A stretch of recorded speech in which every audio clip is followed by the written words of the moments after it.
Yang pertama yaitu menjelaskan jalannya praktikum. Di sini saya akan menjelaskan jalannya praktikum yang saya lakukan, yaitu pengukuran tahanan tanah pada gedung teknik elektro dan gedung FEB. Untuk lokasi pertama yaitu berada pada gedung teknik elektro. Hal yang harus kita lakukan pertama yaitu mengetahui dan mengenal alat dan bahan. Di antaranya alat dan bahan tersebut adalah satu set earth tester, meteran, pasak, dan juga kabel. Kabel terdiri dari 3 yaitu kabel merah, kuning, dan juga kabel hijau. Kabel kuning disebut potensial, kabel merah disebut current, dan kabel hijau disebut ground. Untuk step pertama yaitu hubungkan kabel kuning dengan earth tester dan tanah, dan yang kedua yaitu hubungkan kabel merah dengan earth tester dan tanah, dan juga untuk kabel hijau dihubungkan antara earth tester dengan grounding. Untuk kabel kuning sendiri dihubungkan 5 meter dari grounding, dan untuk kabel merah yaitu 10 meter dari grounding atau 2 kali lipat dari kabel kuning. Dan selanjutnya kita langsung saja bisa melakukan pengukuran, yaitu dengan mengatur skala pada selektor. Kalau di gedung elektro skalanya itu 200 ohm, dan juga langsung saja kita bisa menekan tombol tes, yaitu untuk langsung melakukan pengukuran.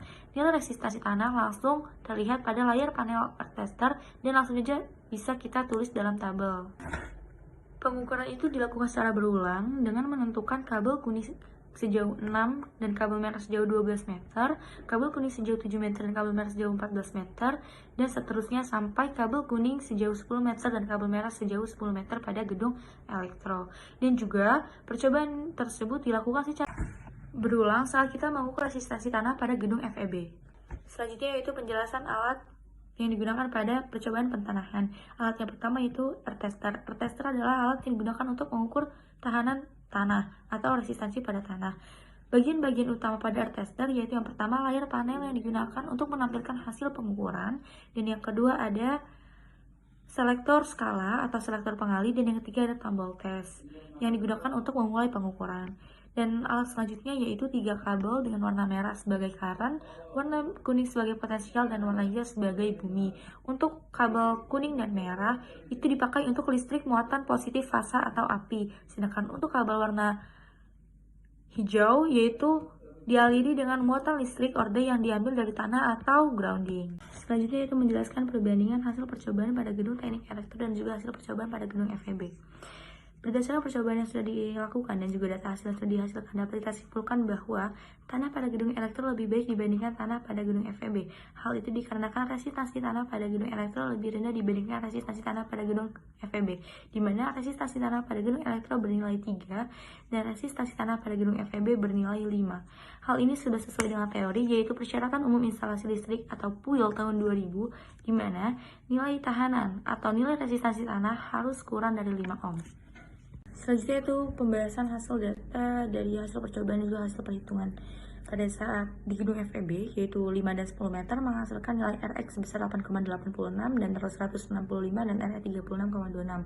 Pada saat 6 dan 12 meter menghasilkan nilai RX 8,81 ohm, RO 166 dan juga RE 36,48. Pada saat 7 dan 14 meter menghasilkan nilai RX 8,71 ohm, nilai RO 165,7 ohm meter dan nilai RE 36,42. Pada saat 8 dan 16 meter menghasilkan nilai RX 8,81 ohm, RO 165,5 dan juga RE 36,37. Dan pada saat 9 dan 18 meter menghasilkan nilai RX 8,67 ohm, nilai RO-nya 165,2 ohm meter dan juga nilai RE 36,1.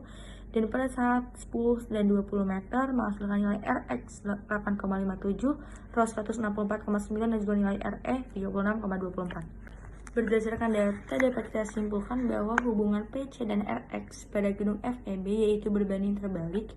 Hal ini dikarenakan semakin jauh jarak P dan C, maka semakin kecil juga nilai resistansi yang dihasilkan.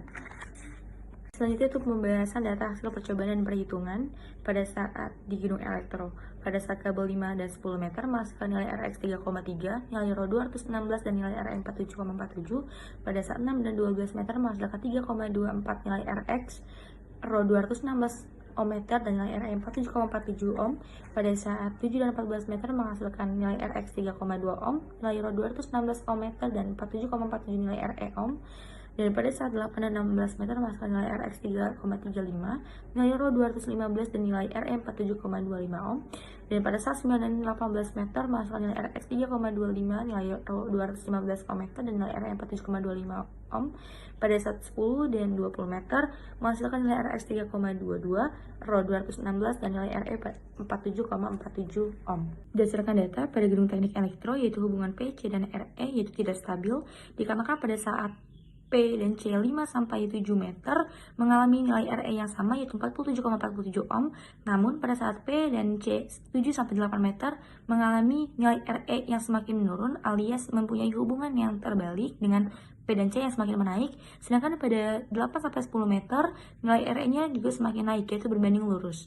Dan hubungan antara P, C, Rx, Rho, dan Re sendiri itu tidak stabil dengan pembahasan yang sama.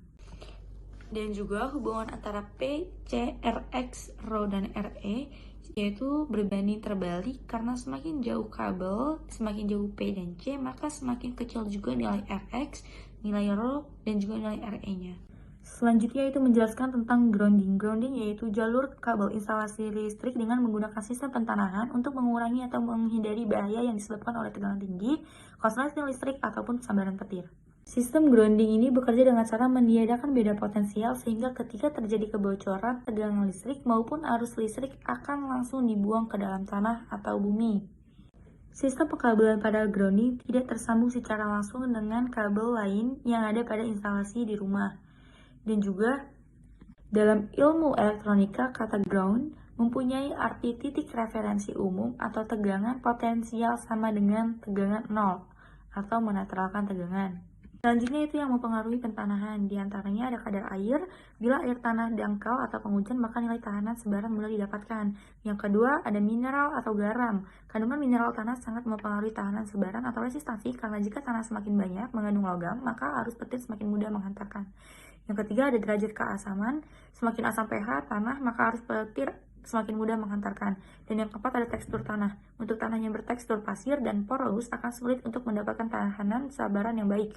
Karena jenis tanah seperti ini, air dan mineral akan mudah hanyut.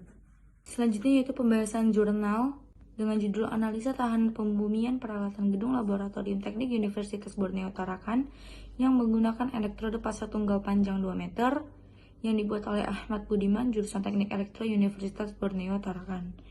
Di dalam jurnal ini berisikan mengenai sistem pembumian yang kurang baik dapat mengakibatkan arus bocor tidak dapat disalurkan secara maksimal kembali ke bumi, sehingga menimbulkan resiko keamanan dalam hal penggunaan peralatan listrik, sehingga sistem pembumian yang baik sangatlah penting.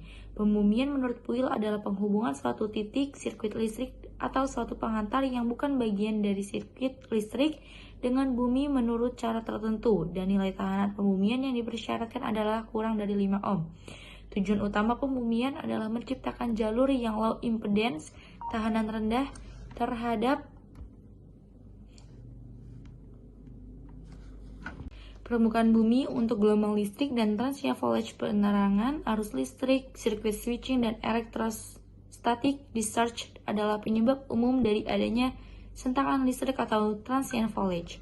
Dalam jurnal menggunakan metode penelitian yang melakukan pengukuran secara langsung di lokasi, yaitu tanah di halaman Gedung Laboratorium Teknik Universitas Borneo Tarakan, Provinsi Kalimantan Utara dengan fokus pada sistem pembumian elektroda pasang tunggal. Selanjutnya itu menjelaskan jenis-jenis tanah beserta nilai resistansi. Yang pertama ada tanah berbatu dengan nilai resistansi tanahnya 3000. Yang kedua ada kerikil kering dengan nilai resistansi 1000. Yang ketiga ada kerikil basah dengan nilai resistansi 500.